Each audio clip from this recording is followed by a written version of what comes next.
My 9/11 story, I had moved to New York for the first time. I was living with my boyfriend at the time. I was managing his career. He was a positive rapper, and we were just doing a lot of freestyle shows just all over town. And I had just gotten a job at one of the world's largest hip hop labels at the time. I had only been working there for 2 weeks. I was only living in New York for 2 months. Remember taking the subway to work that morning. I was still very unclear and uncertain of directions. I think I might have just known how to get there, but I got off the subway and I was there early. And so I was just outside, and just waiting until I had to go into the building at 9.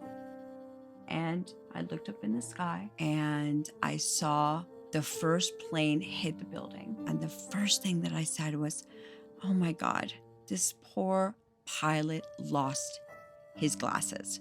That is literally exactly what I said to myself, thinking that this pilot lost his glasses, because that's what it looked like. It just went boom, right into the building. And so I was just like freaking out. I just thought, oh my God, it just went right through this building. Then it just started to just catch on fire at the top. And it was very, very scary. And I just thought, wow, this is really insane that I just saw this with my own eyes. And I was literally probably like a few blocks away. And I just felt so bad for the pilot, and I was so bad for the people on the plane. I just could not believe that I even witnessed that. And so after that, I was just like in the state of complete shock. Then I went into the building, and when I was going up the elevator, I heard another boom. And I was just like, oh my gosh. So I get out of the elevator, and we have a big, we have glass windows that we can see what's going on outside. And we're all kind of hovered around the window. I see that a second plane had hit the building. And at that moment, I was like, there's something so very wrong about this. Something is not right. This is now two planes hitting the building. And I am really freaked out now. So I see the employees hovering around the window looking at this second plane hit. Meanwhile, the first building is like burning.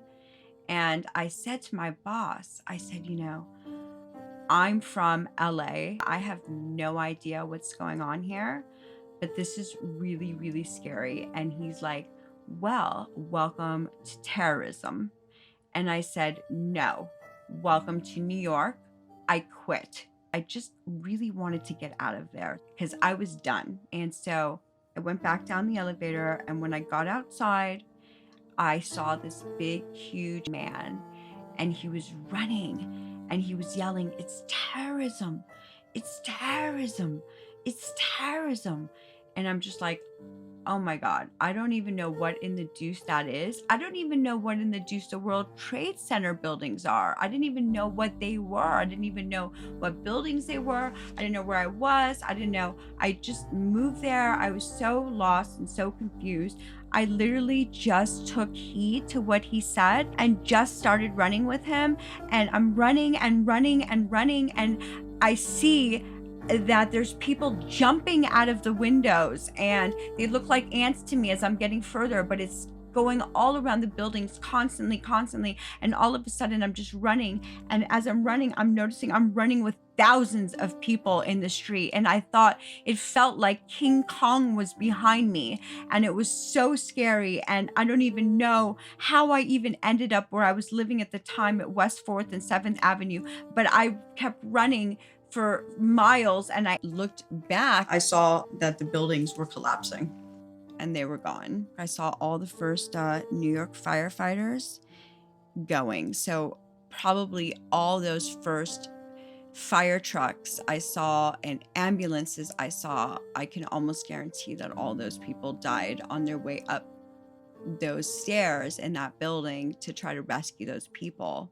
After that, New York was on full terror alert, and we were just watching it on television from our apartment, and it was so scary. And I remember the next day we wanted just do as much as we can to help. And there were missing person flyers that were being handed to me in my hands and being put up all over the place, all over pizza restaurants and news trucks. They were writing all over the ground, and we started to light all these candles for all the missing people. And as the days went on, more and more people were pronounced dead and more people missing. And it was just a whirlwind of emotions and feelings and fear and anxiety and not knowing what was going to happen.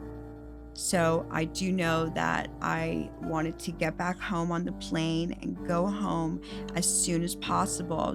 And I remember that we were on a 2-week waiting list. Like, we literally had to wait 2 weeks just to get back up into the sky.